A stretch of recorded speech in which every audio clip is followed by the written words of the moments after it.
The coffee was hours old, burnt black, and sitting in a pot that hadn't been properly cleaned since Tuesday. Sadie Morrison poured it anyway because at Jolene's diner you didn't waste anything. Not coffee, not bread, not the last 2 hours of a Thursday night shift when the only customer was a drunk farmer arguing with himself in booth 4. Sadie wiped down the counter for the third time, her reflection ghosting across the scratched formica. 22 years old. Brown hair pulled back in a ponytail that had given up trying to look neat around hour 9. Eyes the color of spring leaves, bright and sharp. The kind of green that made people look twice. Except nobody looked twice at a waitress making $7.15 an hour. Plus tips that barely covered gas money for a car. She also slept in. The 1998 Honda Civic sat in the back parking lot wedged between the dumpster and Jolene's rusted pickup truck. Sadie had been living in it for 5 months now, ever since the shelter on Maple Street lost its funding and closed its doors. Before that, she had bounced between church basements, a halfway house that smelled like bleach and sadness, and one terrifying week under the Route 9 overpass, where she learned to sleep with her keys laced between her fingers like a weapon. 2 years. That was how long she had been on her own. 2 years since the night Vincent Harlow had changed the locks on the Morrison estate, thrown her backpack onto the front lawn, and told her in that smooth politician's voice of his that she was no longer welcome in her own mother's house. "You are not blood," he had said. "You never were.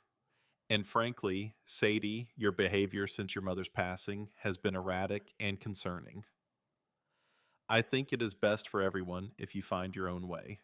She had been 20 years old, standing in the dark on a manicured lawn that her grandparents had planted 40 years ago, holding a backpack with 3 changes of clothes and $47, listening to the deadbolt click behind her, like a period at the end of a sentence. That was the last time she had stood on Morrison property. Sadie set the coffee pot back on the burner and glanced at the clock. 11:47. 13 minutes until closing. The drunk farmer had fallen asleep, his forehead resting on the table next to a half-eaten plate of meatloaf. She would let him stay until she locked up.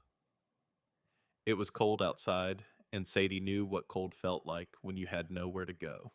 The locket hung against her chest, beneath her uniform, warm from her skin. She touched it without thinking, a habit so deep it had become involuntary. Her mother had pressed it into her palm on the last night, the very last night, when Rebecca Morrison Harlow had been lucid enough to speak in complete sentences. "Keep this safe, baby." Her mother's voice had been a whisper, thin as paper. But her eyes, those same green eyes that Sadie saw every time she looked in a mirror, had been fierce and focused. "Do not ever let Vincent find it. Promise me. If something happens to me, this will tell the truth." Sadie had promised. She had clutched the locket and promised, and then she had watched her mother slip back into that gray half-sleep that had swallowed the last 6 months of her life. 3 days later, Rebecca Morrison Harlow was dead. At 43 years old. Heart failure, the doctor said. A tragedy, the town said. Vincent Harlow wept at the funeral so convincingly that the minister had to help him to his seat. And Sadie had stood in the back row of the church, holding a locket she was afraid to open, knowing in her bones that something was wrong, but having no proof, no power, no voice that anyone would listen to. Inside the locket was a micro SD card. Sadie knew this because she had felt it tiny and hard, behind the small photograph of her mother that was set into the locket's face. For the first year after Rebecca's death, she had not had access to a computer or any device that could read it. She was sleeping under bridges, in church basements, behind gas stations.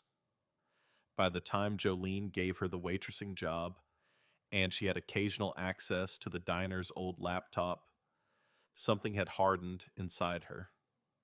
She had convinced herself that whatever was on that card would only make things worse. That if she looked and found nothing, she would lose the last hope she had. And if she looked and found everything, she would have to do something about it alone against a man who owned this entire town. So she left it sealed. She wore it against her skin every day like a grenade, with the pin still in, afraid to pull it, afraid to throw it away. Vincent Harlow was a city councilman. He sat on the boards of 3 charities. He attended every church fundraiser, every Veterans Day parade, every ribbon cutting ceremony. He had connections in the police department, the county courthouse, and the state legislature. He was, by every measure that Millbrook, New York used to judge a man, a pillar of the community. And Sadie Morrison was a homeless waitress who slept in her car and could not afford shampoo. Who would believe her? The bell above the door rang. Sadie looked up, ready to deliver her standard closing time apology. Sorry, kitchen is closed, but I can get you coffee if you need it. The words died on her lips. The man who walked into Jolene's diner at 11:48 on a Thursday night was not the kind of man who walked into Jolene's diner. He was tall, well over 6 feet, with shoulders that seemed to fill the door frame.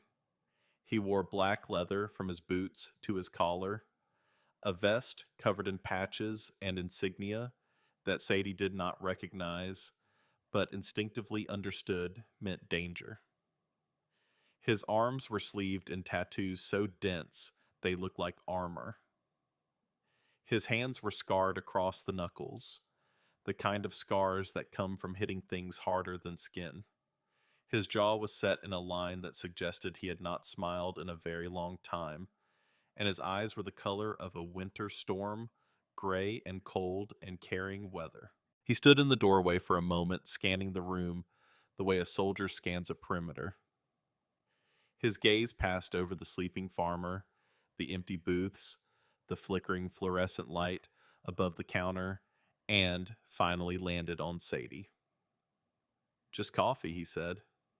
Black. Sadie nodded, poured a cup, and set it on the counter. The man sat down on the end stool, the one closest to the door, and wrapped both hands around the mug like he was trying to absorb its warmth. He looked tired. Not sleepy tired, but the kind of tired that lives in a man's bones, the kind that no amount of sleep can fix. Sadie busied herself with closing duties, wiping tables, refilling salt shakers, trying not to stare at the stranger who radiated menace the way a furnace radiates heat, quiet and constant and impossible to ignore. He reached for his wallet. It was old leather, cracked and worn soft, the kind of wallet a man carries for 20 years because replacing it never occurs to him. He pulled out a $5 bill and laid it on the counter, and that was when the photograph slipped out. It landed face up on the formica, right next to the sugar dispenser, and the fluorescent light caught it like a spotlight on a stage. A woman. Young, maybe 20, laughing at something just off camera. Brown hair loose around her shoulders. A sunflower tucked behind her left ear. And eyes green. Eyes bright and alive, and so full of joy that looking at them felt like looking at a window into a world where nothing had gone wrong yet. Sadie's hand stopped mid-wipe. Her breath left her body. She knew that face. She knew it better than she knew her own, because she had studied it in photographs her entire life. Photographs that had grown fewer and fewer as Vincent systematically erased Rebecca Morrison from her own house after her death. But this specific photograph, this exact image, Sadie knew it because her mother had kept a copy tucked inside her Bible, hidden in the back pages of Psalms, where Vincent never looked because Vincent did not read the Bible. He just carried one for the cameras. Sadie had found it once when she was 16, asked her mother about it. Rebecca had gone very quiet, held the photo to her chest, and said only, "That was taken at the county fair a long time ago by someone I loved very much, someone who had to go away." That was all she ever said about it. And now that same photograph was lying on the counter of Jolene's diner, having fallen from the wallet of a man who looked like he could break the world in half. Sadie's mouth opened before her brain gave permission. That photo. Her voice came out strange, cracked, and thin, like a wire stretched too tight. "That is my mama. Why do you have her picture?" The coffee mug slipped from the man's hands. It hit the counter and shattered ceramic shards, scattering across the formica black coffee, spreading in a dark pool that dripped over the edge and onto the floor. The sound echoed through the empty diner like a gunshot. In booth 4, the drunk farmer snorted and shifted, but did not wake. The man did not move to clean it up. He did not apologize. He did not even look at the broken mug. He was staring at Sadie with an expression she had never seen on a human face before, something between recognition and devastation, like a man watching a ghost walk through a wall. "What did you say?" His voice was barely a whisper, now stripped raw. Sadie pointed at the photograph, her finger trembling. "That woman. Rebecca Morrison. That is my mother. She had that exact same picture hidden in her Bible. I found it when I was 16. The man's hands gripped the edge of the counter so hard, his scarred knuckles went white. His chest rose and fell like he had just sprinted a mile. He looked at the photograph, then at Sadie, then at the photograph again, and Sadie watched something break behind his eyes. "Rebecca," he said, and the way he said her mother's name told Sadie everything. It was not a question.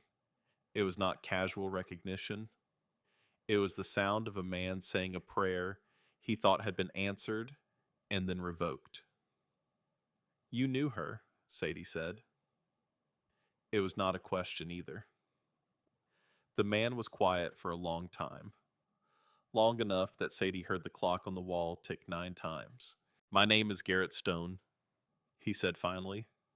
"I knew your mother a long time ago, before you were born. We were friends, close friends. I left Millbrook 23 years ago, and I never came back. Until tonight. Why tonight I was passing through. Fuel gauge was empty. Saw the diner." He looked around the room like he was seeing it for the first time, or maybe for the 1,000th time. "I used to eat breakfast here when it was still Rosie's place, before it changed owners." Sadie stared at him. She had more questions, dozens of them, pressing against the inside of her skull. But there were more urgent things than this stranger's history with her mother. "My mother is dead," Sadie said. "She passed 2 years ago." The words hit him like a physical blow. He actually flinched, his whole massive body contracting as if someone had struck him in the stomach. His head dropped. His hands came up and covered his face, and, for a moment, the most dangerous-looking man Sadie had ever seen sat on a diner stool and fought a war with himself that she could not see but could feel radiating off him like heat from an engine. "How," he said through his hands. "They said heart failure." Sadie's voice was flat, the way it always got when she talked about this. She had learned to flatten it because if she let the emotion in it, would eat her alive. They said it was natural causes.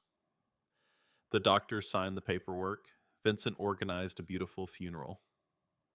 Everyone said what a devoted husband he was. Garrett's hands came down. His eyes were red but dry. He was not a man who cried in front of strangers, Sadie could tell, but he was close. Closer than he had probably been in years. Vincent, he said.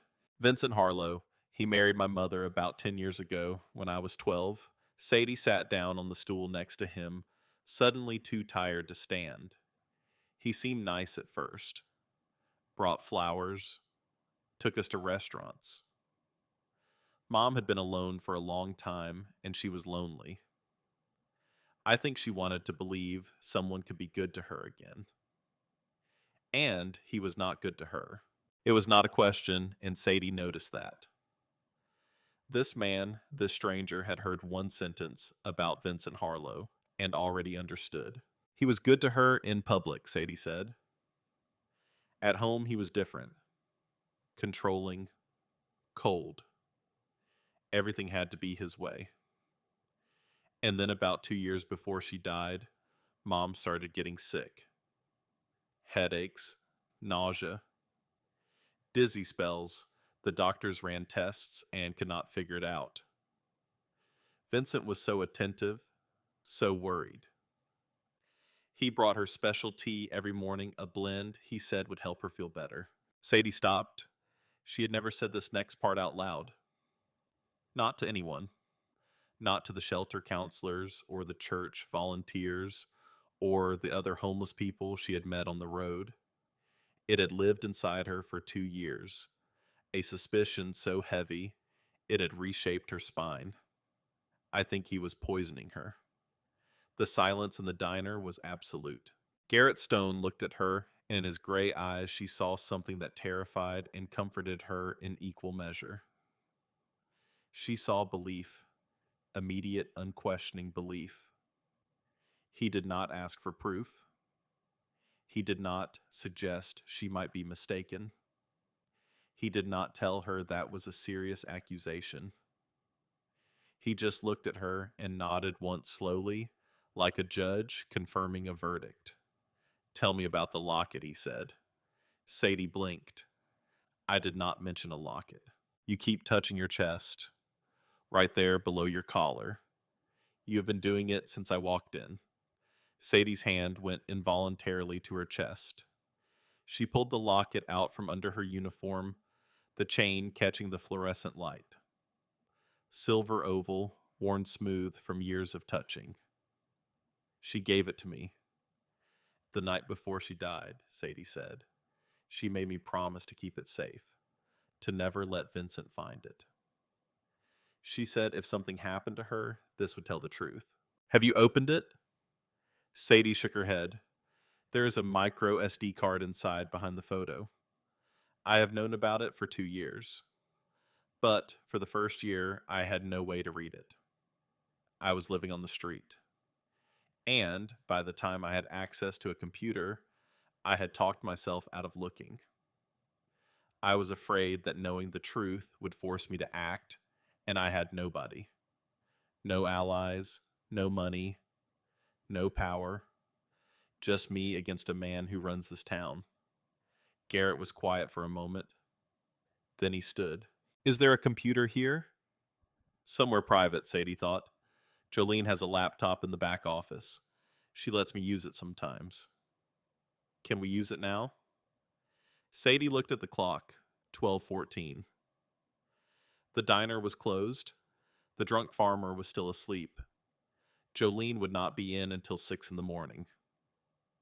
Follow me, she said. The back office of Jolene's diner was barely larger than a closet.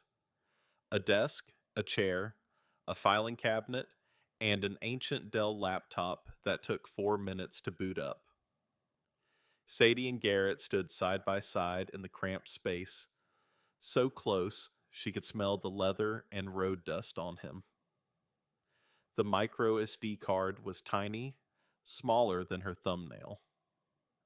Her hands shook as she slid it into the adapter Jolene kept in the desk drawer, and then into the laptop's card slot. One file appeared on the screen, a video, 11 minutes and 43 seconds long.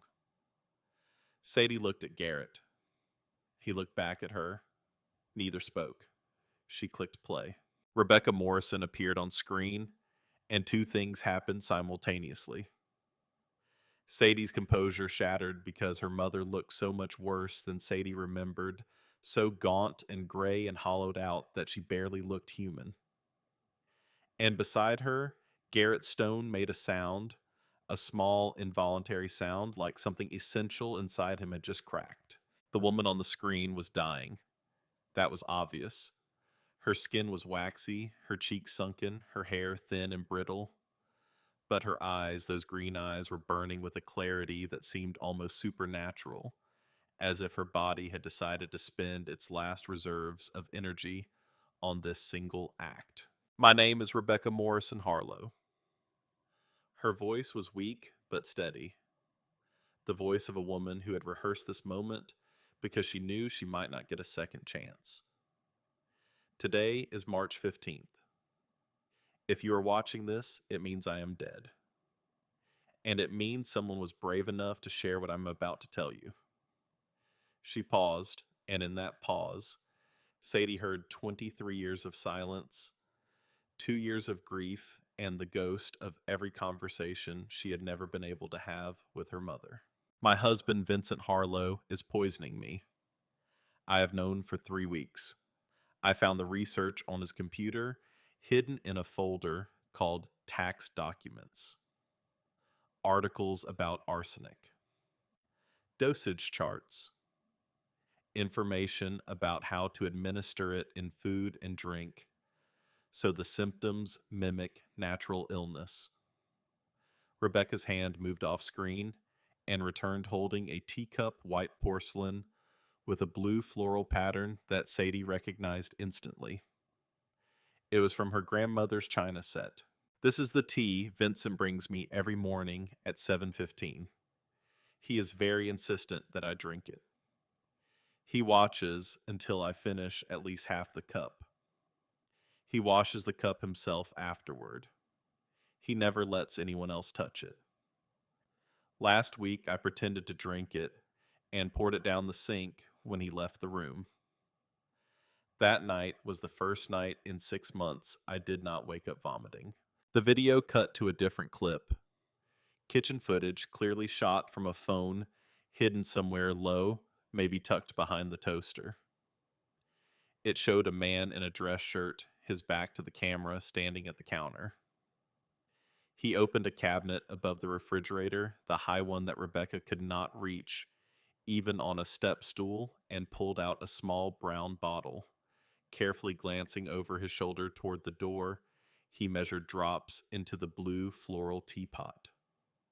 1, 2, 3, 4, 5 drops.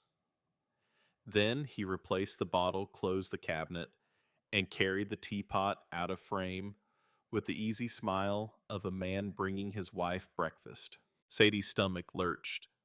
The video returned to Rebecca's face. She was crying now, tears running down cheeks that had no color left in them. I have tried to get help. I wrote a letter to Chief Tom Braddock at the Millbrook Police Department. I gave it to him personally at his office 6 weeks ago. I told him everything. I showed him the research I found on Vincent's computer. I begged him to investigate. Rebecca wiped her eyes with the back of a hand that was mostly bone. Chief Braddock called Vincent that same afternoon. I know because Vincent came home and stood over my bed and told me that if I ever tried something like that again, I would never see my daughter. He said he had friends in family court who could have Sadie declared a ward of the state. He said no one would ever believe a sick, confused woman over a respected city councilman. She looked directly into the camera. He was right. No one believed me. The local police are his friends. The local judges play golf with him. I am trapped in this house with the man who is killing me, and no one in this town will lift a finger to stop him. Rebecca drew a long, shaking breath. But I did one more thing. I wrote another letter this time to the state police, to a detective whose name I found in a newspaper article about cold cases. I do not know if she received it. I do not know if she will act on it. But I had to try. She leaned closer to the camera. There is something else, something bigger than just me. Vincent has been running a charity called the Harlow Community Trust for the past 8 years. He raises money from retirees and elderly residents, people on fixed incomes, people who trust him because he sits next to them in church. He tells them their donations are going to build senior centers and youth programs. None of it is real. The charity is a shell. The money goes into offshore accounts. He has stolen hundreds of thousands of dollars from people who cannot afford to lose it. Sadie felt Garrett stiffen beside her. I found the financial records on his computer. Bank statements, wire transfers, account numbers. I printed everything and hid it in the house, inside the heating vent in the upstairs hallway. If anyone is listening, if anyone cares, the proof is there. Rebecca's face crumbled. The composure she had maintained for 9 minutes finally broke, and what came through was a mother saying goodbye. Sadie, baby, if I do not make it, I am so sorry. I am sorry I was not stronger. I am sorry I brought this monster into our lives. I thought I was giving you a father. I was giving you a predator. She was sobbing now. But you need to know this. None of this is your fault. You are the best thing I ever did. You are brave and smart and so much stronger than you know. Do not let him win. Do not let him erase me. The truth matters, Sadie. The truth always matters. The video ended. The office was silent except for the hum of the laptop's fan and the sound of Sadie Morrison crying for the first time in 2 years. She had not cried when her mother died. She had not cried when Vincent threw her out. She had not cried during the night she spent shivering in her car, or the mornings she washed her hair in gas station bathrooms. She had turned herself to stone because stone does not break. But stone does crack eventually. And hearing her mother's voice again after 2 years of silence was more pressure than any 22-year-old should have to bear. Garrett did not touch her. He did not offer comfort or platitudes. He just stood beside her, solid and silent, and waited. When Sadie finally stopped, her face was swollen and her throat was raw, but something had shifted inside her. The stone had cracked, yes, but underneath it was not weakness. Underneath it was iron. We need to get those financial records from the heating vent, she said, her voice hoarse. And we need to find out if that state detective ever got my mother's letter. Garrett looked at her with something that might have been respect. You are not afraid. I have been sleeping in a Honda Civic for 5 months. I ate out of a dumpster last Tuesday. I am 22 years old, and I own nothing except this locket and the clothes I'm wearing. Sadie met his gaze. What exactly do I have left to be afraid of? Something shifted in his expression. Not quite warmth, but the memory of it, like sunlight behind heavy clouds. We need to be smart about this, he said. Vincent has the local police. He has the courts. If we go in loud, he will bury us.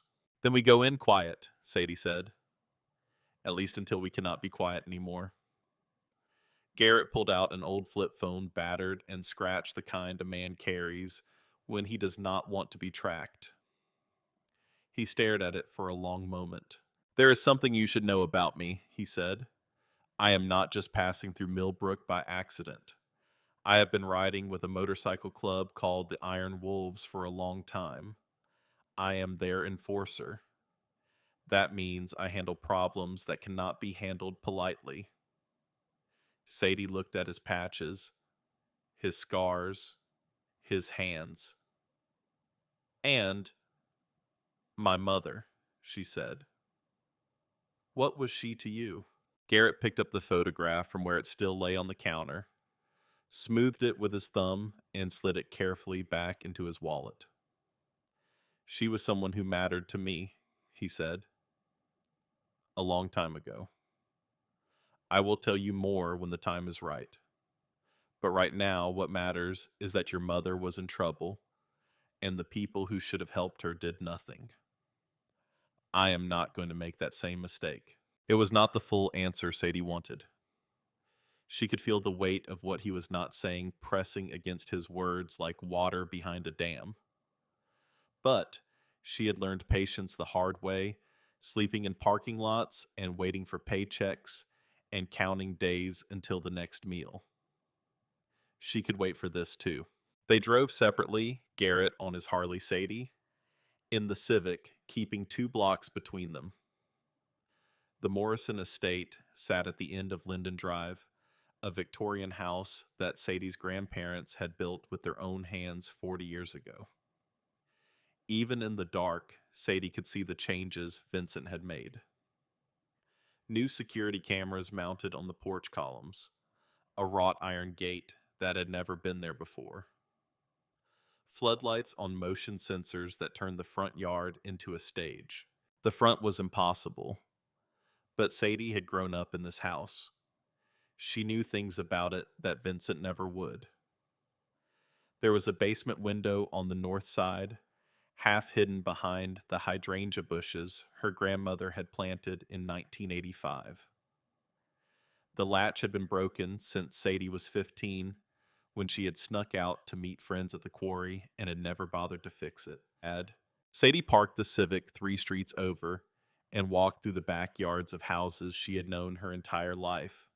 She moved quietly, not because she was practiced at stealth, but because 2 years of being invisible had made silence her natural state. The hydrangea bushes were overgrown, which was good. They provided cover. Sadie crouched beside the basement window and pushed. The latch gave with a familiar grinding sound, and the window swung inward. She lowered herself through her feet, finding the top of her grandfather's old workbench, just like they always had. The basement smelled like dust and motor oil, and something faintly chemical that she did not want to think about. She pulled out her phone, using the dim screen as a flashlight, and that was when she saw them. Cardboard boxes, new ones stacked against the far wall where her grandfather's tool chest used to be. Each box was labeled in Vincent's precise handwriting with a name and a dollar amount. Mitchell, Harold, 3,000. Flynn, Dorothy, 5,000. Kowalski, Edward, 8,000. Pearson, Margaret, 2,000. The list continued. Box after box, name after name, each one representing a person Vincent had convinced to hand over money they could not afford to lose. Sadie recognized the names. These were Jolene's regulars. Harold Mitchell, who always ordered 2 eggs over easy and left a $1.50 tip. Dorothy Flynn, who came in every Tuesday and Thursday because the diner was the only place she talked to other human beings. Ed Kowalski, who wore his VFW cap every single day and called Sadie sweetheart in a way that was grandfatherly and kind. She took photographs, every box, every name, every dollar amount. Her hands were shaking, but her phone was steady because some things are more important than fear. Then she navigated upstairs. The house was dark and quiet. Vincent was asleep at the far end of the second floor hallway. She moved toward the heating vent 4 feet off the ground, covered by a decorative brass grate her grandmother had picked out in 1989. There were the scratch marks on the brass, fresh ones. Someone had opened this vent recently. Sadie pulled the grate open and reached inside. The space where a manila envelope should have been the one her mother had described in the video was empty.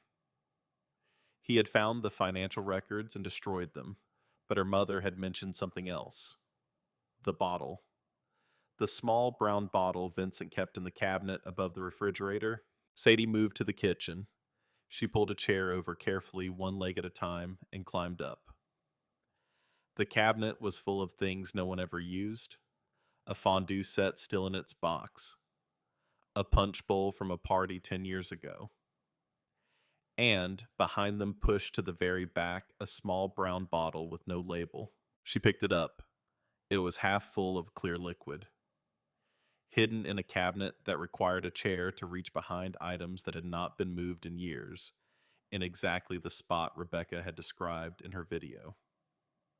Later, when she thought about it, she would realize why he kept it. Vincent was not careless. He was arrogant. He had kept the bottle the way a hunter keeps a trophy, tucked away in a private place, a reminder of what he had gotten away with. Or perhaps, and this thought made her stomach turn, he was keeping it because he was not finished using it. She slid it into her jacket pocket and climbed down. A light turned on upstairs. Sadie froze. Footsteps above her, the heavy tread of a man walking from the bedroom toward the bathroom. Running water. She moved. Fast now, silence abandoned for speed. Down the basement stairs, across the workbench, and out through the window. She crashed through the hydrangeas, scratching her arms and face, and ran through the dark backyards until she reached the Civic. Garrett was leaning against his Harley, arms crossed. "You got something," he said.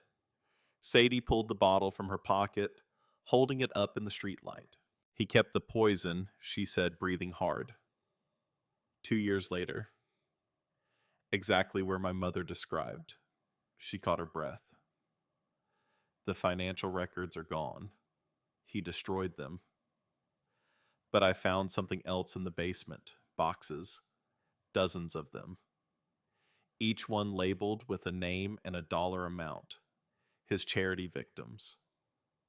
He is keeping records of every person he stole, from organized like inventory." Garrett took the bottle, carefully wrapping it in a bandana from his pocket. "We need to get this tested," he said. "Chain of custody.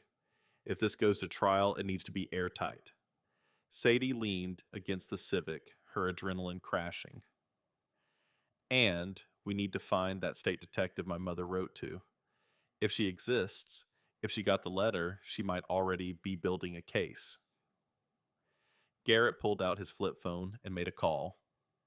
The conversation was short. When he hung up, he nodded. "My president. A man named Marcus Hammer Payne. He is going to find that detective. The Iron Wolves have contacts most people would not believe. He will have a name by morning." He paused. "There is something else. Vincent is hosting a campaign gala on Saturday night at the Morrison Estate. Big fundraiser. 200 guests. State senators. Major donors. Media." Sadie felt a spark of something she had not felt in 2 years. It might have been hope. It might have been rage. Sometimes they were the same thing. "We crash the gala," she said. "We do more than crash it. We bring the truth. Your mother's video, the bottle, everything. We play it in front of every camera and every donor and every politician who has ever shaken that man's hand." Sadie looked at this man, the stranger, who had walked into her diner and upended her entire life. She should have been cautious, but her mother had kept his photograph for 23 years, hidden in the pages of Psalms where she kept the things that mattered most. "Okay," Sadie said. "We do it, but I need to get back into that house before Saturday. The boxes in the basement, the charity records, those are physical evidence of ongoing fraud. The photos on my phone are a start, But if Vincent moves or destroys those boxes, we lose the paper trail. Garrett studied her for a long moment.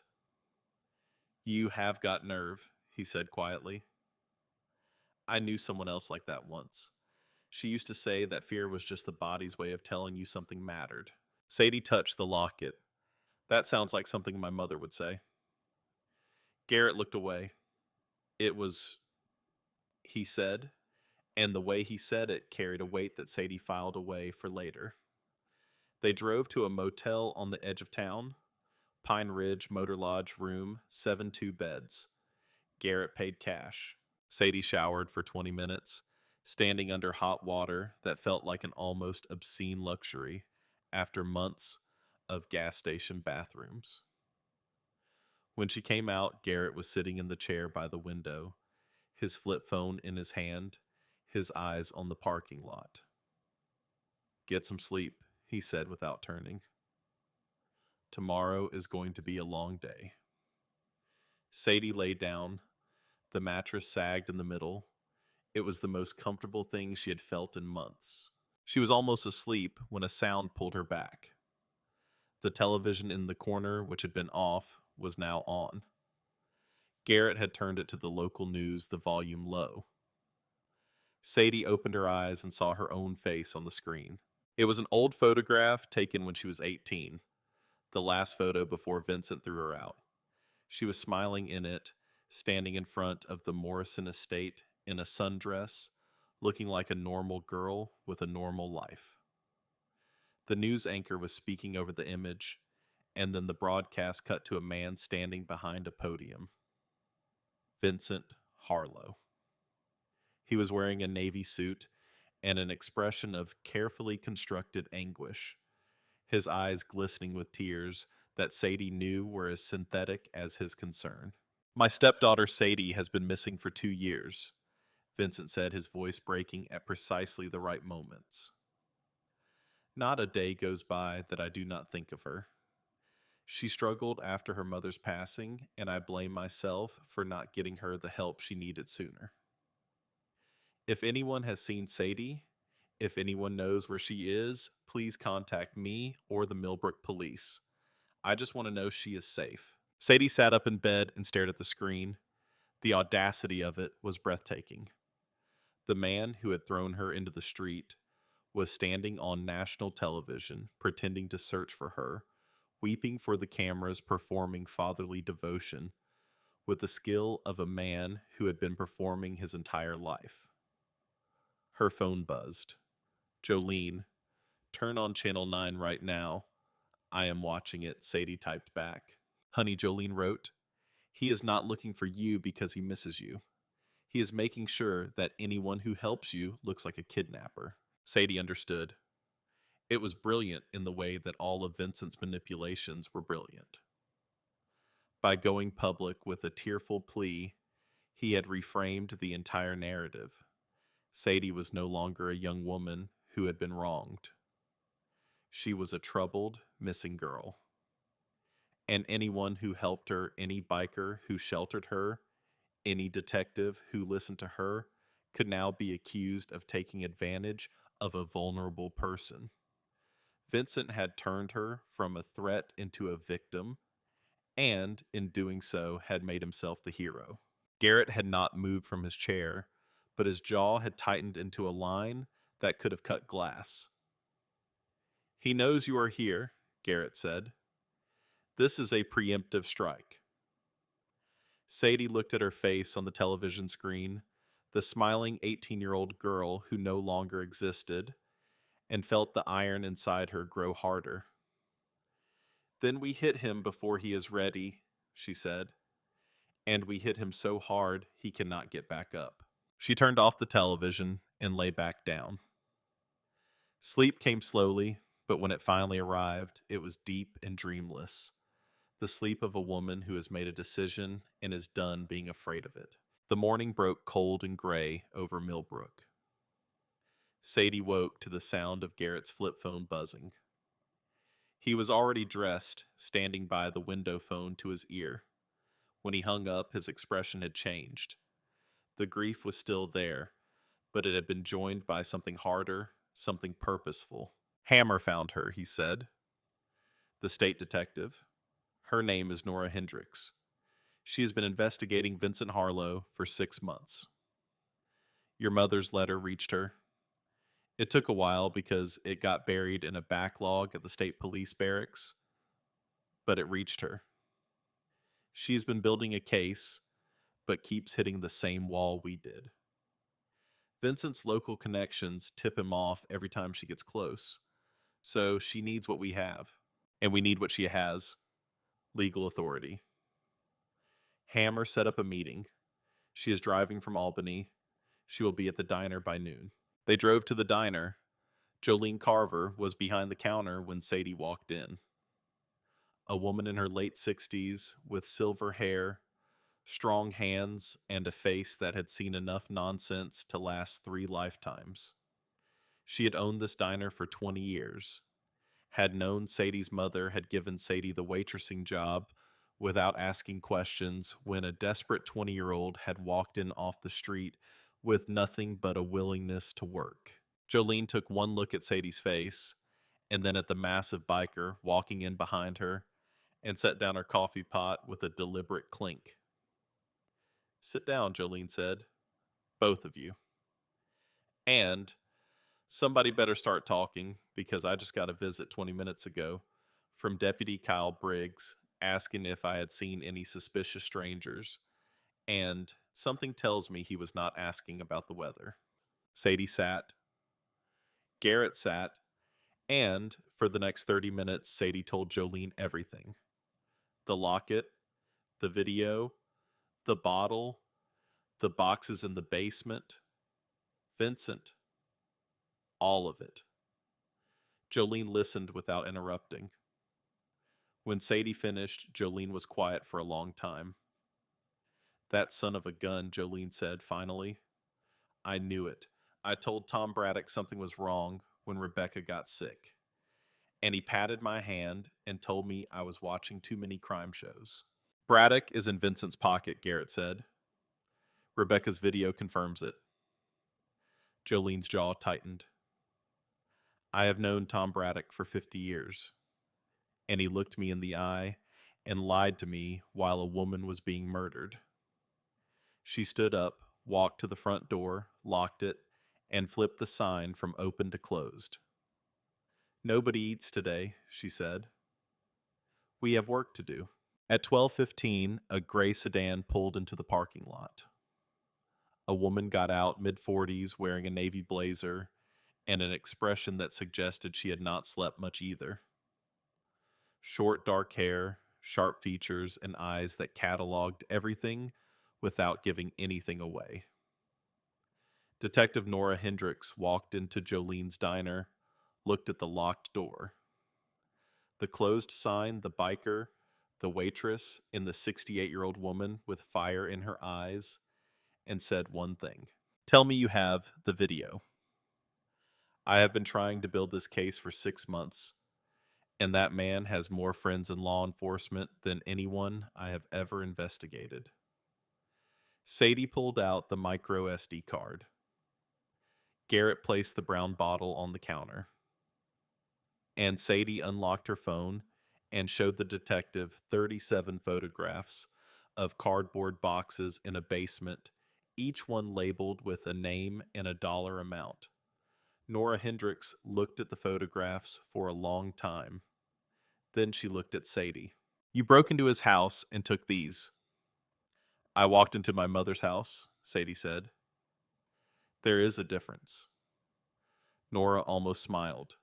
Then she sat down, pulled out a legal pad, and they got to work. The plan took shape over Jolene's good coffee, the kind she only made for people she trusted. Nora would send the bottle to the state crime lab for analysis and contact the United States Attorney's Office about the charity fraud, which crossed state lines and made it federal. Garrett would call in the Iron Wolves.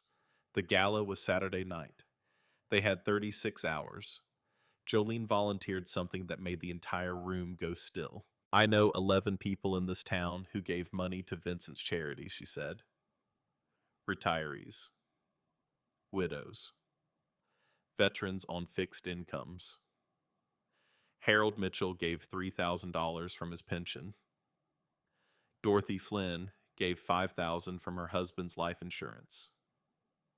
Ed Kowalski gave his entire savings, $8,000, because Vincent told him it was going to build a veterans memorial.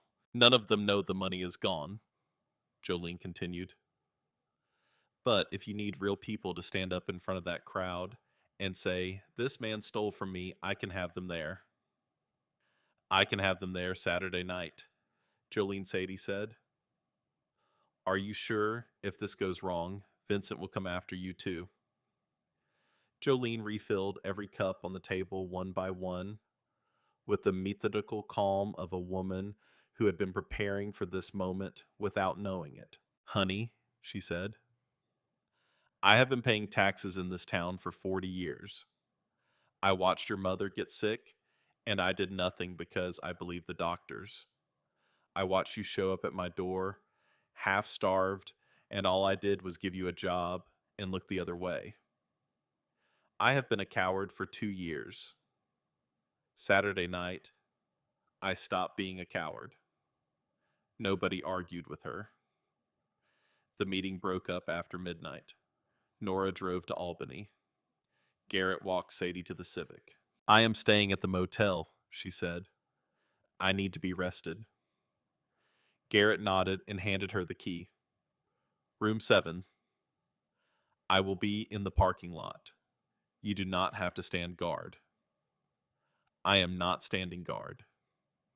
I am just a man who happens to be sitting on his motorcycle in a parking lot. The corner of his mouth moved barely the closest thing to softness she had seen on his face since he walked into the diner. Sadie drove to the motel, showered, and lay down. Her phone buzzed, a text from a number she did not recognize. You should stop now while you still can. He knows you are here. He knows what you have. Walk away and you live a normal life. Stay and you will regret it. Sadie stared at the screen. Then she typed 3 words and hit send. Watch me try. She turned off the phone and slept. Friday morning. Sadie woke at 6, dressed, and drove to the diner. Jolene was already there, and she was not alone.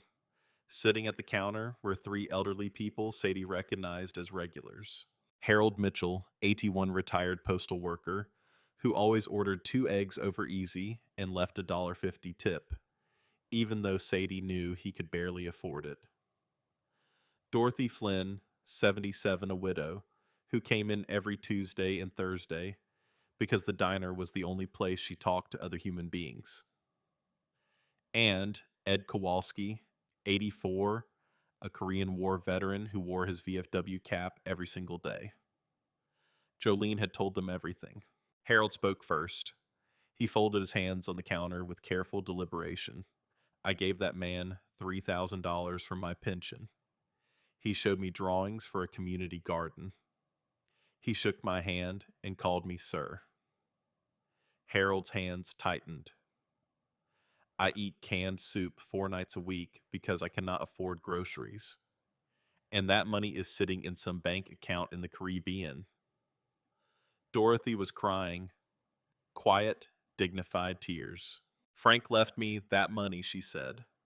My husband of 42 years.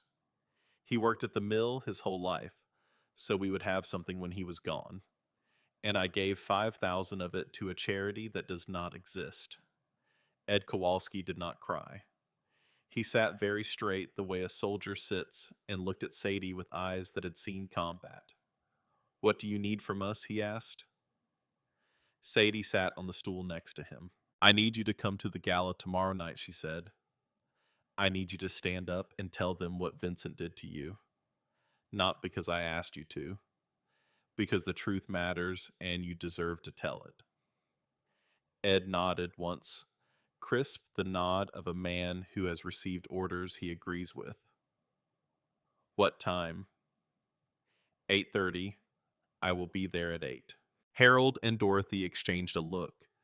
the kind that passes between old people who have learned that courage is not the absence of fear, but the decision that something else is more important.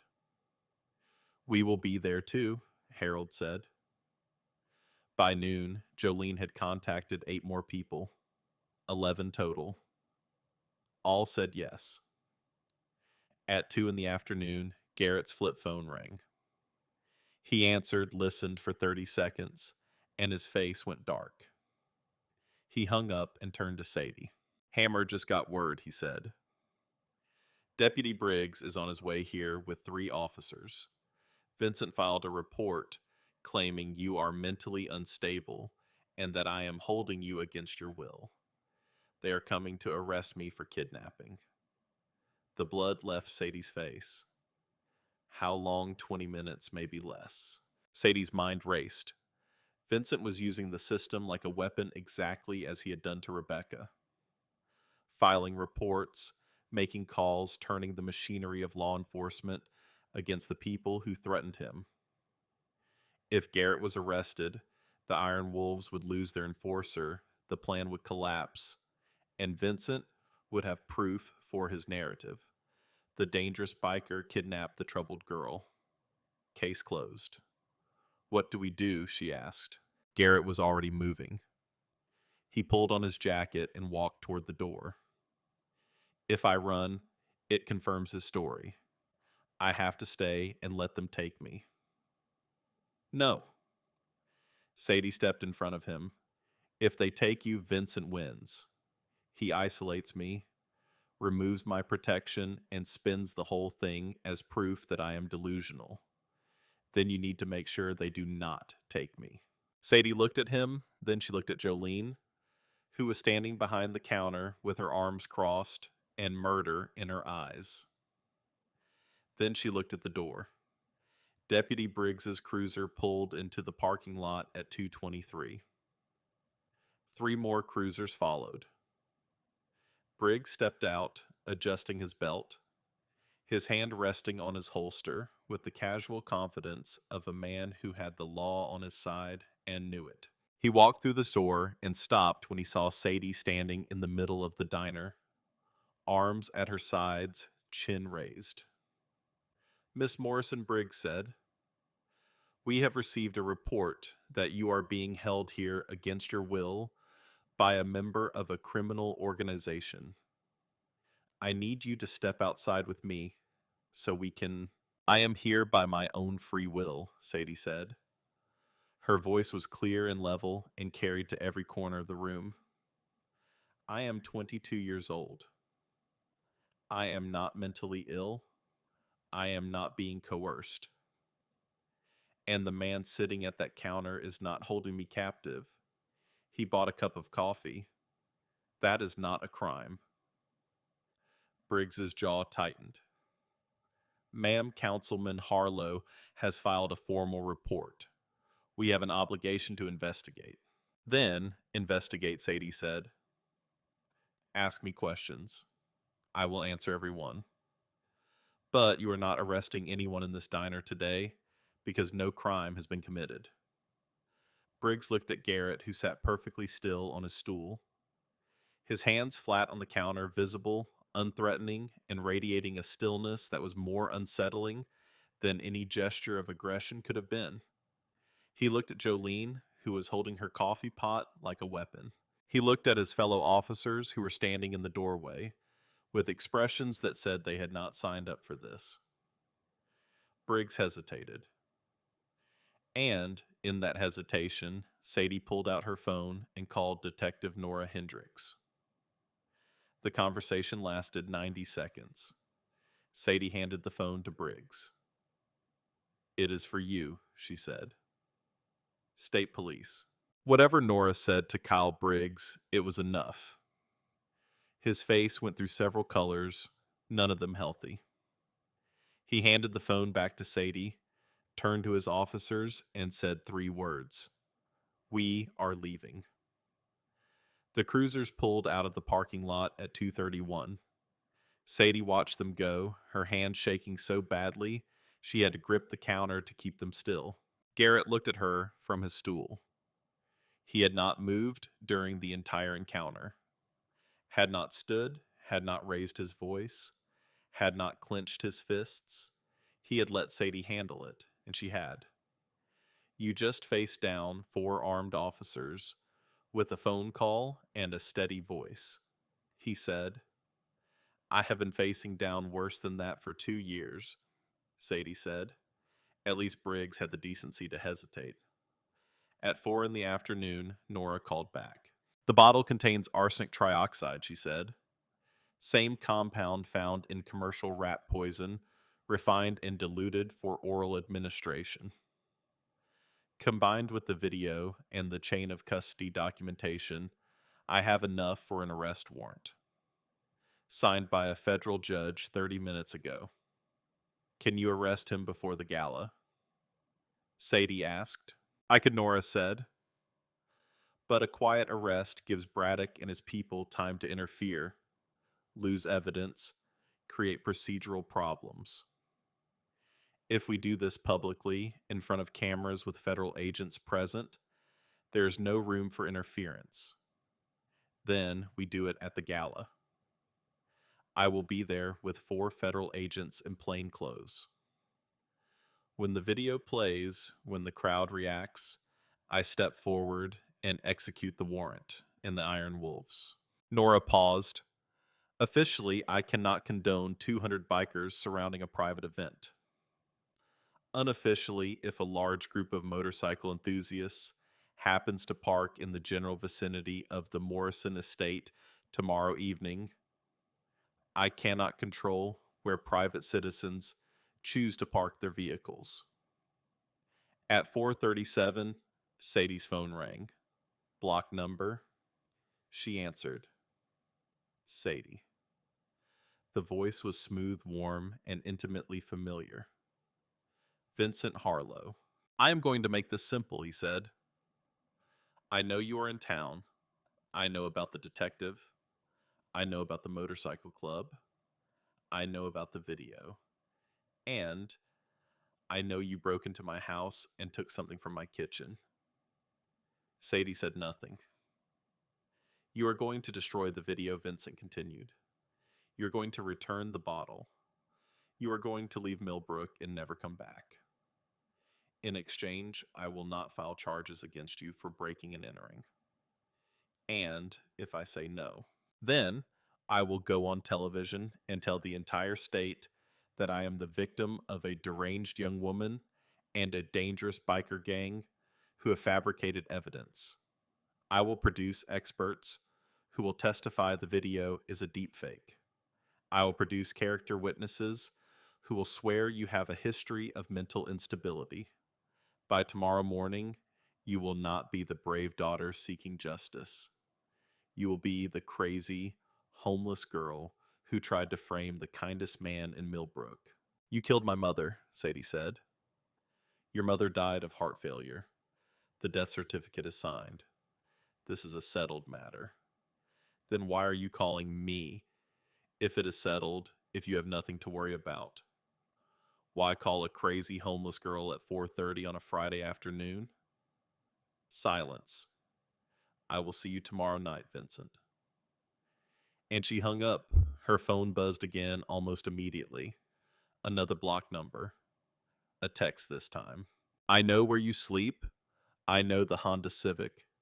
I know the parking lot behind the diner. You are making a mistake. You will not survive.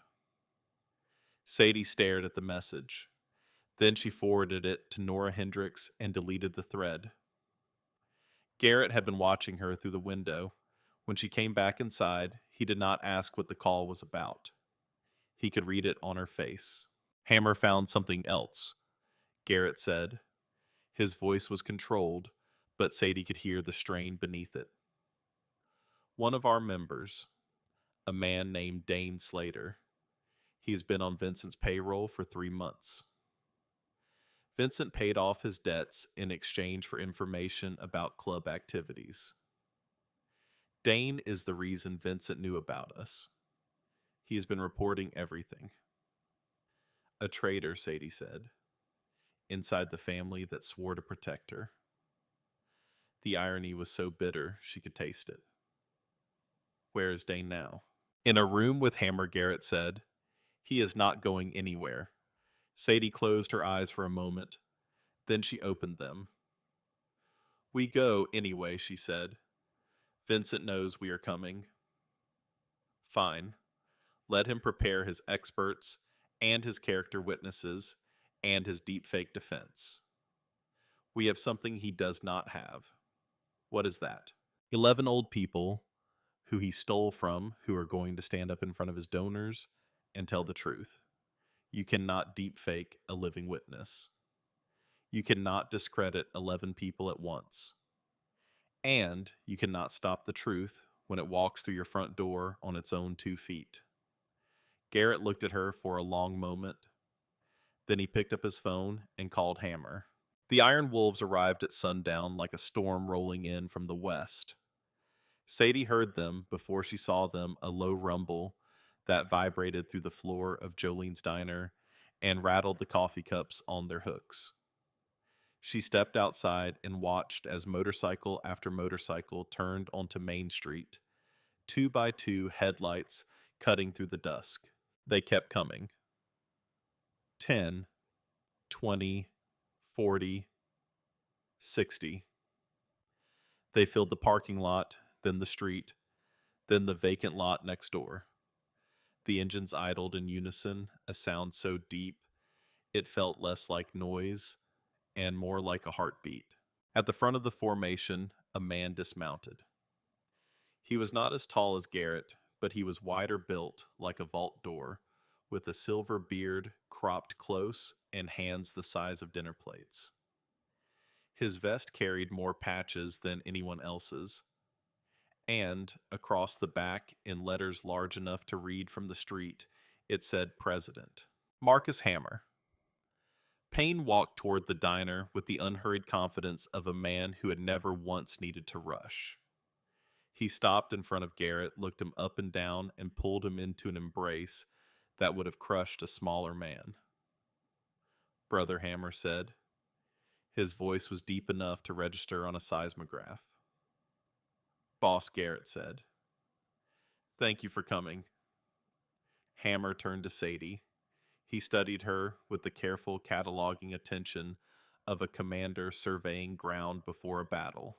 She has her mother's eyes, Hammer said to Garrett without taking his gaze off Sadie. She has her mother's spine, Garrett said. Maybe more of it.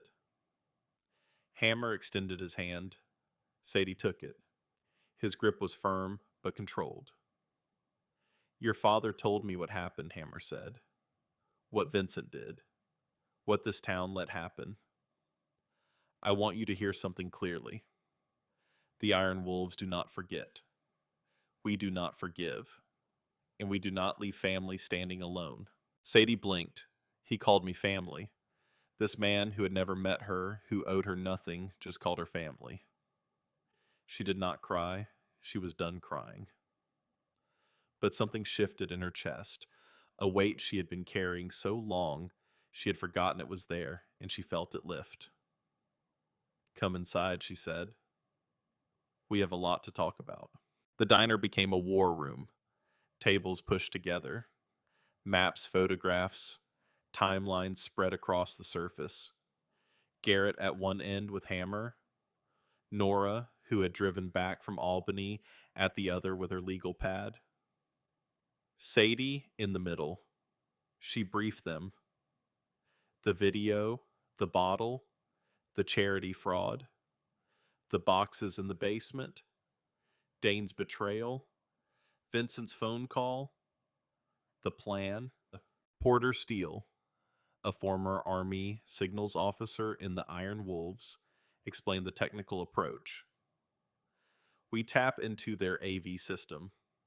They have a projector and a laptop running Vincent's campaign slideshow. 60 seconds alone with that laptop, and I can cue our video behind his. He hits play. It runs for 30 seconds, then cuts to Rebecca's testimony. What if they cut the power? Battery-powered projector in my saddlebag. Bluetooth speaker in the other one. They would have to to physically destroy every piece of equipment in the room to stop this video from playing. Saturday morning came with sunlight so bright it felt like an accusation. The gala was 12 hours away. Sadie spent the morning at the diner going over every detail one final time. She stopped at the thrift store on Elm Street and bought a dress. Dark blue, simple $10, but it fit. Jolene did her hair in the back of the diner. "You look beautiful," Jolene said. "Your mother would say you look like trouble in a good way." Sadie looked at herself in the bathroom mirror. The girl looking back was thin but not frail, tired but not beaten, scared but not paralyzed. She was wearing a $10 dress and her dead mother's locket, and she was about to walk into a room full of millionaires and tell them the truth. At 7:45, the Iron Wolves gathered at an abandoned gas station 3 miles east of the Morrison estate. 214 riders, the largest mobilization in the club's history. Hammer addressed them from the back of a flatbed truck. "Tonight we ride for justice," he said. "Not street justice, real justice. Legal, public, undeniable. We are not here to break things. We are here to make sure the truth gets heard. Every camera in the county will be watching. The world is going to see who we really are. Ride clean. Ride proud. Ride loud." A roar went up from 200 throats. Sadie rode in Jolene's pickup truck with Jolene behind the wheel and Harold, Dorothy, and Ed in the back seat. Harold wore his best suit, a brown corduroy jacket he had last worn to his wife's funeral. Dorothy wore a navy dress with a white collar. Ed wore his VFW cap and a sport coat with his Korean War pin on the lapel. The other 8 witnesses followed in their own cars. The Morrison estate appeared through the trees at 8:22, lit up like a cathedral. White tents on the lawn, string quartet near the fountain, valets directing luxury cars, 200 guests in tuxedos and gowns arriving to witness the coronation of their favorite son. At 8:23, the rumble reached the estate, low and distant like thunder on the wrong side of the horizon. A few guests looked up. At 8:24, the headlights appeared. 2 by 2, cresting the hill. The rumble grew to a roar, and the roar grew to something beyond sound, something felt in the chest and teeth. The Iron Wolves came up the driveway in perfect formation. Engines, synchronized 200 machines, moving with the slow, inexorable certainty of a tide. They filled the circular driveway, the lawn, the spaces between the white tents. The valets dropped their keys. The string quartet stopped playing. And inside the ballroom, where Vincent Harlow was reviewing his speech with the calm satisfaction of a man who controlled everything, the sound of 200 motorcycles drowned out the champagne and the careful lies, and for the first time in 15 years, something flickered behind his eyes that looked like fear. Sadie stepped out of the truck. She straightened her $10 dress, touched her mother's locket, and looked up at the house where she had been born, where her mother had been murdered, and where in approximately 6 minutes the truth was going to walk through the front door. Garrett appeared beside her. "Ready?" he asked. "No," she said. "But I am going anyway." Something shifted in his expression. Not quite warmth, but close. "Then let us go," he said. They walked toward the front door. The ballroom doors opened, and 200 conversations died at once. The silence was so sudden and so complete that Sadie could hear the champagne bubbles popping in the glass of the woman nearest the entrance. Sadie walked in first. Garrett walked behind her, one step back, one step to the left. Behind them, the open doors framed the driveway, filled with motorcycles' headlights blazing a wall of sound and light. Every eye in the room found Sadie. She was aware of how she must look.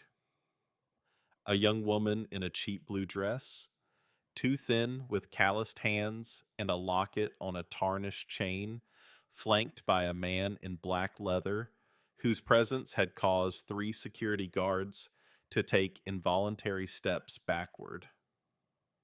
Vincent Harlow stood at the podium, his speech notes in his hand, his smile frozen on his face. Smile frozen on.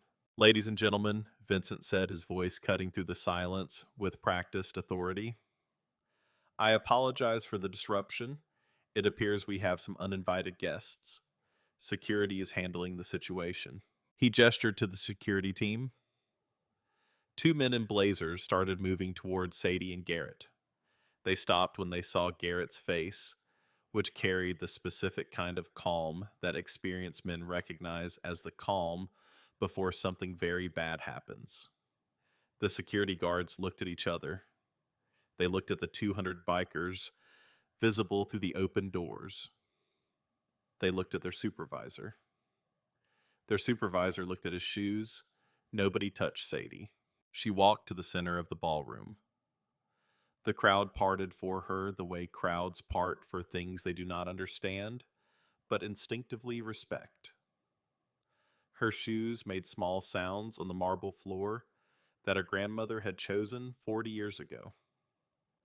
My name is Sadie Morrison, she said, and her voice carried to every corner without a microphone, not because she was shouting, but because every person in that room had stopped breathing.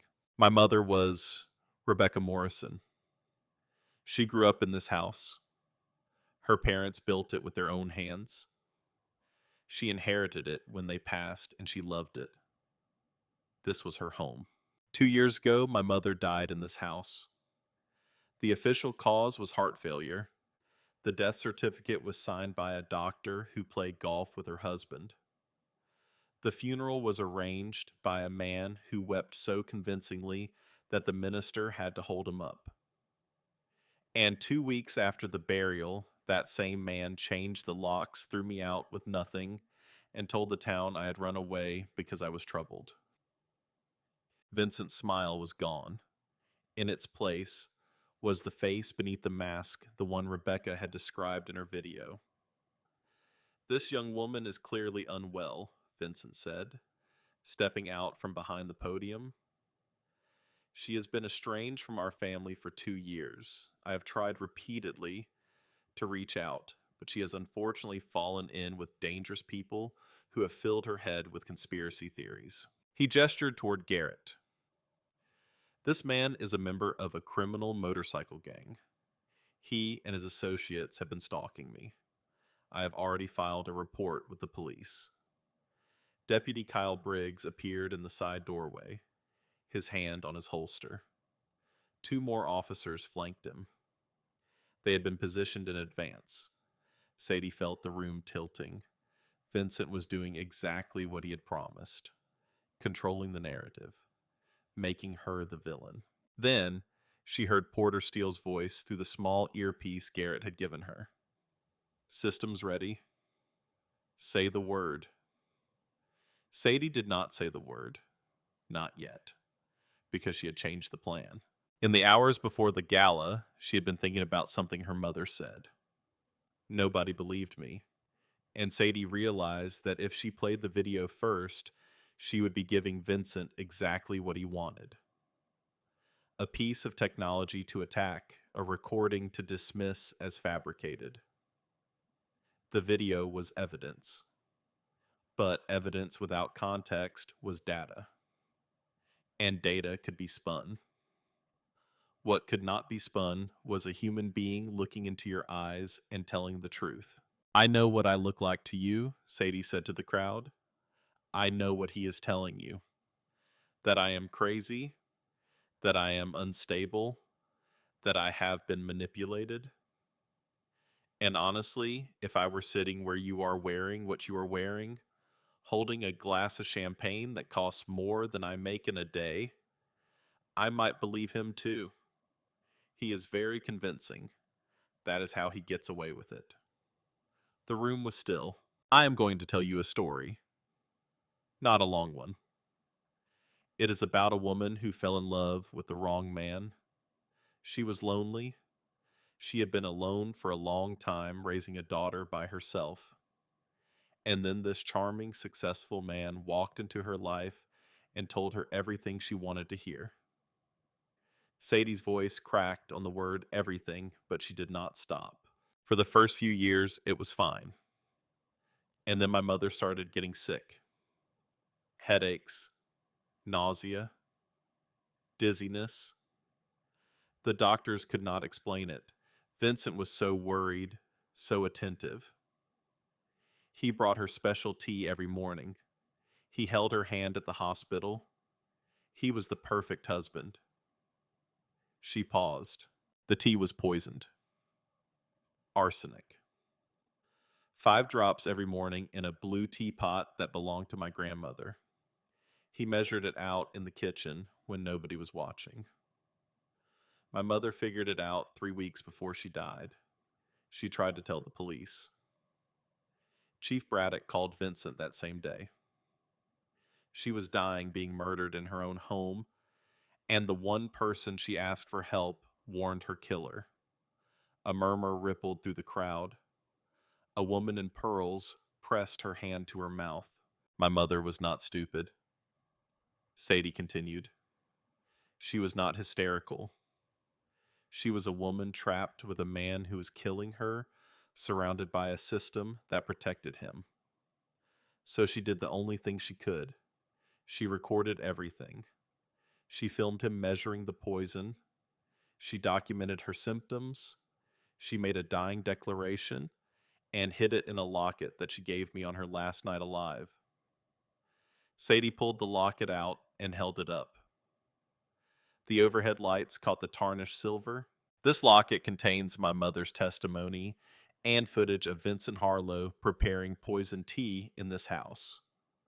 It has been authenticated by forensic experts and reviewed by a state police detective. It is not a deep fake. It is a dying woman telling the truth. Vincent's face had gone from composure to something approaching panic. But he was a man who had spent 15 years fighting for control. This is absurd, he said louder now, competing for the room's attention. I loved Rebecca. I cared for her through a terrible illness. And now her daughter, who has been living on the streets, who has been exploited by criminals, comes into my home with accusations and a piece of jewelry. This is not a courtroom. Security, please escort this woman out. The security guards took a step forward. Garrett took a step forward too. And then Ed Kowalski stood up. He had been sitting in the third row, his VFW cap on his head, his Korean War pin on his lapel, waiting. He stood slowly but straight the way a soldier stands, and when he spoke, his voice had the parade ground clarity of a man who had given orders under fire. I would like to say something. The room turned to him. My name is Edward Kowalski. I have lived in Millbrook for 61 years. I served in Korea with the 2nd Infantry Division. And 3 years ago, I gave my entire savings, $8,000, to the Harlow Community Trust because Councilman Harlow told me it was going to build a veterans memorial. Ed pulled a receipt from his jacket. There is no veterans memorial. There never was. And when I asked about it, he told me the project was delayed. I accepted that because I trusted him. Because I am an old man and I believe that a man who shook my hand at church every Sunday would not steal from a veteran. Ed looked at Vincent. I was wrong. Before Vincent could respond, Dorothy Flynn stood. Then Harold Mitchell. Then Margaret Pearson, 73, who had given $2,000. Then Walter Boone, 79, who had given $1,500. One by one, 11 elderly residents of Millbrook rose to their feet and told the same story. A donation made in trust, a promise broken, money gone. The ballroom was no longer listening to Vincent. Vincent turned to Briggs. Kyle, get them out. All of them. Briggs hesitated. 3 news crews were recording. A reporter from Channel 9 was live streaming on her phone. Kyle Briggs had been willing to cover for Vincent in the shadows. He was not willing to do it on camera. Sir Briggs said carefully, I think we should discuss this privately. Now, Kyle. Briggs did not move, and Sadie said the word. Play it.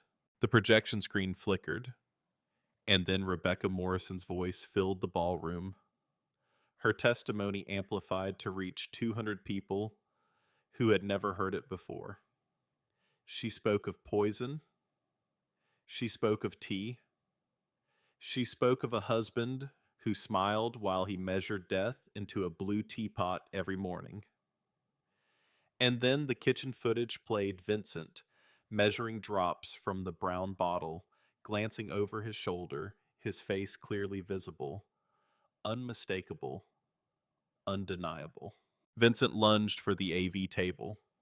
2 Iron Wolves members stepped into his path. They did not touch him. They did not threaten. They just stood there, immovable. When Rebecca's testimony ended, the silence lasted 4 seconds. Then a woman screamed. Then everyone started talking at once. Then Detective Nora Hendricks walked through the main entrance, with 4 federal agents flanking her holding a document with a blue seal.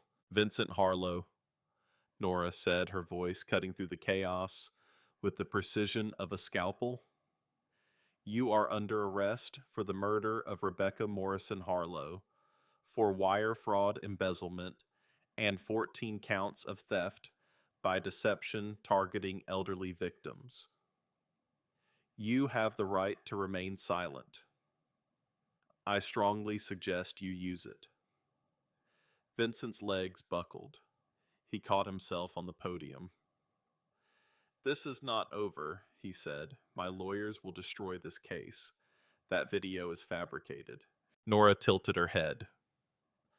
We recovered a bottle from your kitchen cabinet containing arsenic trioxide. Your burner phone is being examined by our forensic technology unit. And the offshore accounts you thought were hidden, the shell companies in Delaware, Nevada, and the Caymans, we have been tracking them for 4 months. She stepped closer. Every wire transfer, every deposit, every dollar you stole from the people in this room. 2 federal agents stepped forward with handcuffs. The click of the metal closing around Vincent Harlow's wrists was the loudest sound Sadie Morrison had ever heard. As they led him toward the door, he passed within 3 feet of Sadie. He stopped. Why, he said. His voice was stripped of everything. You could have taken the deal. You could have walked away. Why? Sadie looked at the man who had married her mother and poisoned her tea and thrown her into the streets and stolen money from old people who trusted him and slept soundly every night in a house that was never his. Because my mama asked me to, Sadie said. And she waited 23 years for someone to listen. The agents led him out. The cameras followed.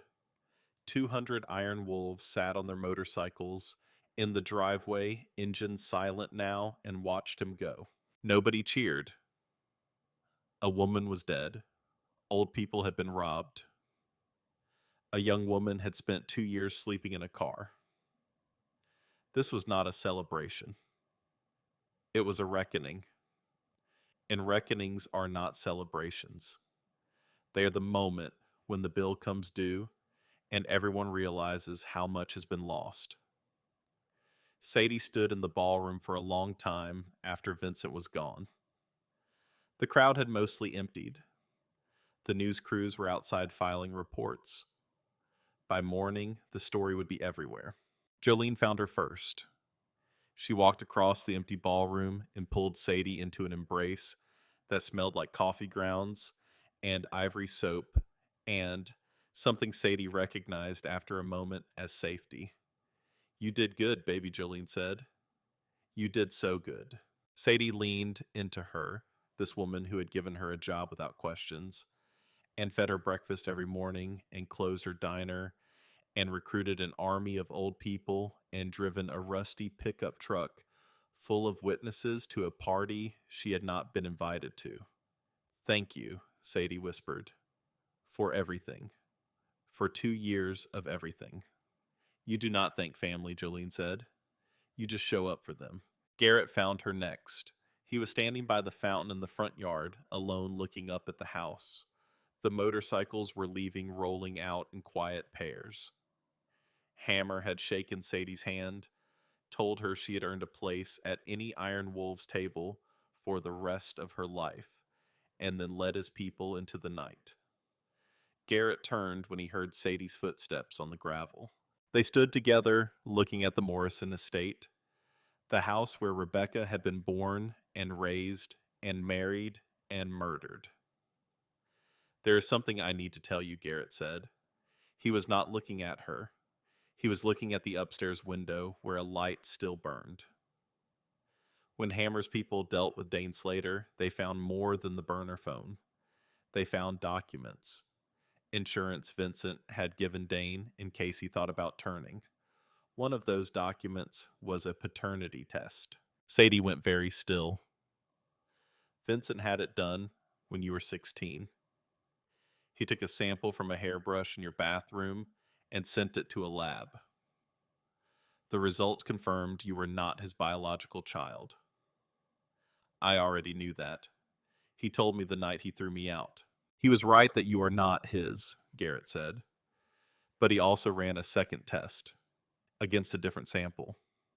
A sample from law enforcement records from a fingerprint card filed 23 years ago when a young man named Garrett Stone was arrested for a misdemeanor before he disappeared from Millbrook forever. The night was very quiet. The fountain had been turned off. The crickets were singing. The test was a match." Garrett's voice was barely above a whisper. "You are my daughter, Sadie. Rebecca was pregnant when I left. She never told me. Maybe she did not know yet. Maybe she did, and she was trying to protect me the same way I was trying to protect her. I will never know." He turned to face her. "I have known since yesterday afternoon when Hammer's people found the documents, and I did not tell you because I was afraid. I was afraid that if you knew I was your father, you would think blood was the only reason I was helping you. And I did not want that. I wanted you to know that even if that test had come back negative, I would still be standing here. Because your mother mattered to me. And because you matter. Not because of chromosomes, because of who you are." Sadie stood in the front yard of her mother's house and felt something she had not felt in so long, she had almost forgotten the word for it. She felt home. Not a place, not a building, a person. "You left to protect her," Sadie said, "and she spent the rest of her life waiting for you to come back. She told me about you when Vincent was not around. She never said your name. She just said there was a man, once the only good man she had ever known, who had to go away. And she said he would come back someday." Garrett's control broke, quietly, privately. A single tear tracking down a weathered face, followed by another, followed by a long exhale that carried 23 years of guilt and the kind of loneliness that only comes from knowing you destroyed the best thing that ever happened to you. "I am sorry," he said. "For all of it." Sadie took his hand, his massive, scarred hand. She held it the way her mother must have held it at a county fair in the summer 23 years ago. "You are here now," she said. That is what matters. They stood together in the yard, father and daughter, holding hands in the dark, and somewhere above them a light burned in the window of the room where Rebecca Morrison had died, and Sadie chose to believe her mother had left it on. The trial lasted 4 weeks. Vincent was charged with first-degree murder, 14 counts of wire fraud, and 14 counts of theft by deception. His defense attorney wore $3,000 suits and spoke in sentences designed to confuse juries into reasonable doubt. It did not work. Rebecca's video was played for the courtroom. The kitchen footage was shown frame by frame. The arsenic bottle was entered into evidence. The forensic toxicologist testified that the concentration was consistent with a dosage capable of producing the symptoms Rebecca described, administered daily over 6 months. And then the witnesses testified, 11 of them, one by one. Old people in their best clothes telling a courtroom how a man they trusted had stolen their money. Ed Kowalski was last. He sat straight in the witness chair, his VFW cap in his lap.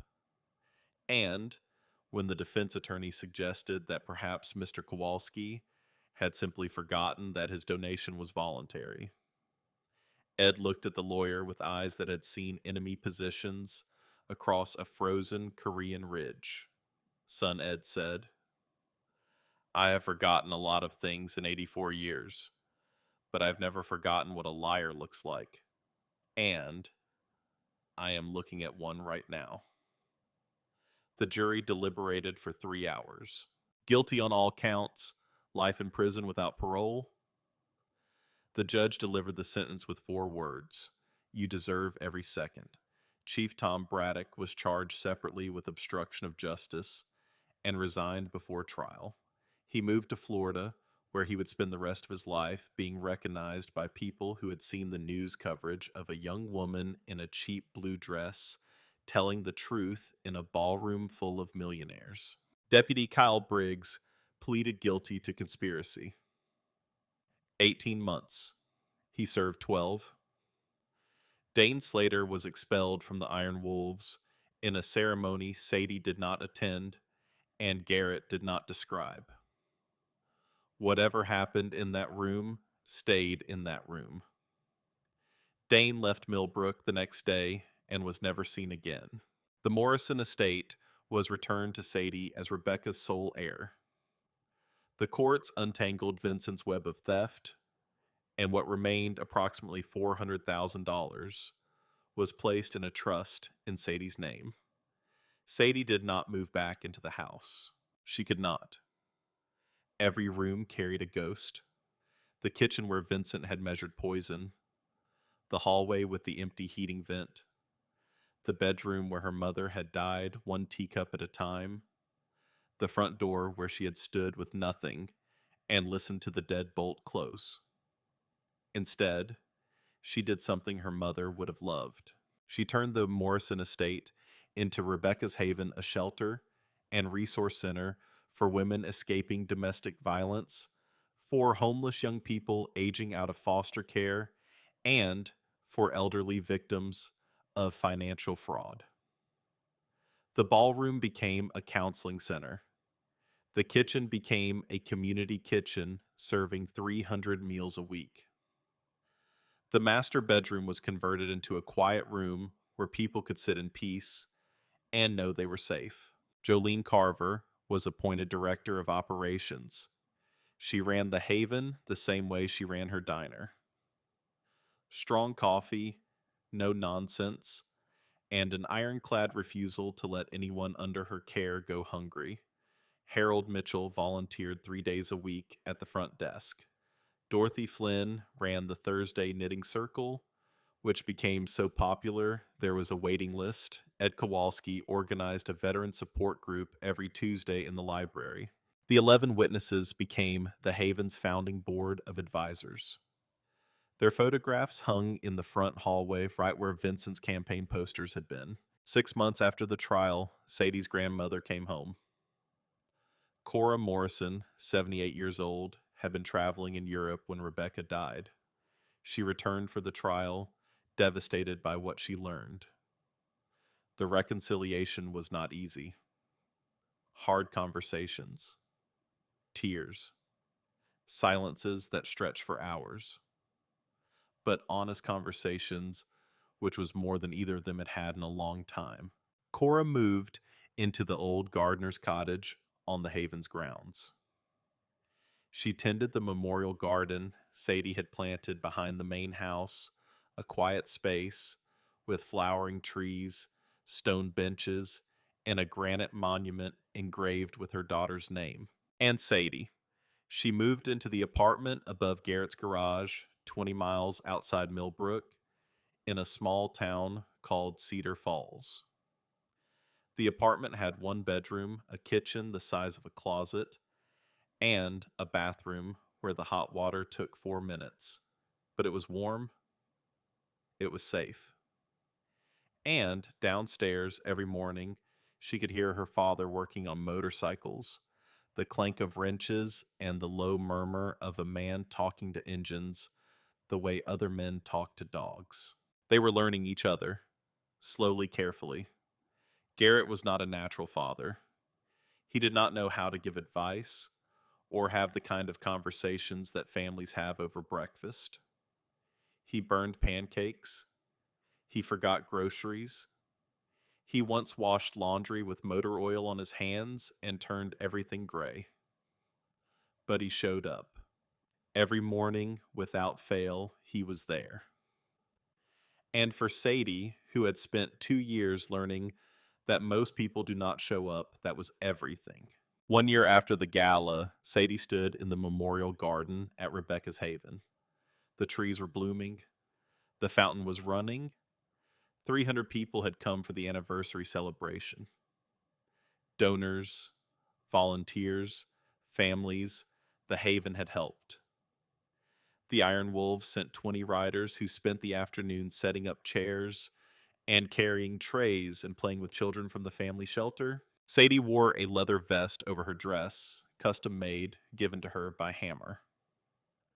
The patch on the back read Iron Wolves Family. The vote had been unanimous. She stood at the podium, the same podium where Vincent had spoken about family values, and looked out at the crowd. 1 year ago, she said, I was sleeping in a car behind a diner, eating leftovers and counting coins. I had nothing. No home, no family, no hope. I had a locket with a truth inside it that I was too scared to look at because I thought nobody would listen. I thought people like me did not get justice. We just got forgotten. She paused. In the front row, Garrett sat with Jolene on one side and Cora on the other. Ed sat behind them in his VFW cap. I was wrong, Sadie said. The truth does matter, but it does not matter by itself. It matters because people choose to stand up for it. My mother chose when she recorded that video, even though she was dying. A man who had not seen her in 23 years chose when he walked into a diner and found out what happened to the woman he loved. A diner owner chose when she closed her restaurant and recruited 11 witnesses. And those 11 people, my people, chose to stand up in a room full of strangers and say, I was wronged and it matters. Sadie touched her locket. This place exists because of all of them. Because ordinary people decided the truth was worth fighting for, even when it was scary, even when it was hard, even when the powerful said, sit down and be quiet. Her voice strengthened. My mother could not be here today. But everything about this place is hers. Her courage, her love, her refusal to let a monster win. She left me a locket and trusted me to do something with it. I hope wherever she is, she knows that I did. The applause was not thunderous. It was something quieter and more powerful.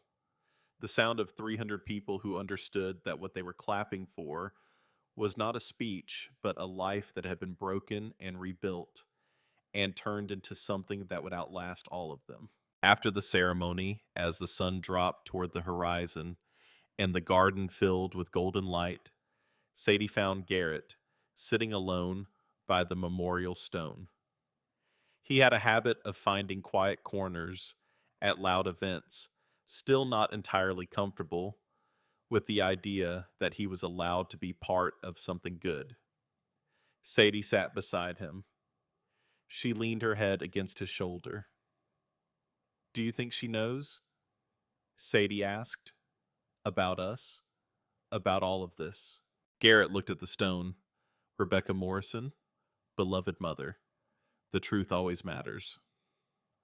"I think she knew before we did," he said. They sat together in the garden as the light changed, and the guests departed, and the haven settled into its evening quiet. Inside, Jolene was organizing tomorrow's meals.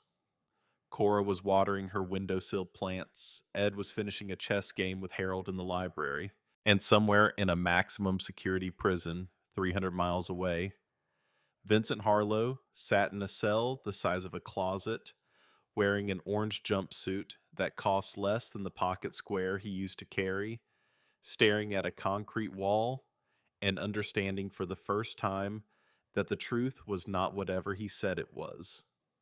The truth was a young woman in a $10 dress who refused to be silent. The truth was 11 old people who stood up when it mattered. The truth was a biker who came home too late, but came home anyway. And the truth was a mother who loved her daughter enough to leave a light on in the window even after she was gone, so that one day when the darkness lifted, her daughter could find her way back.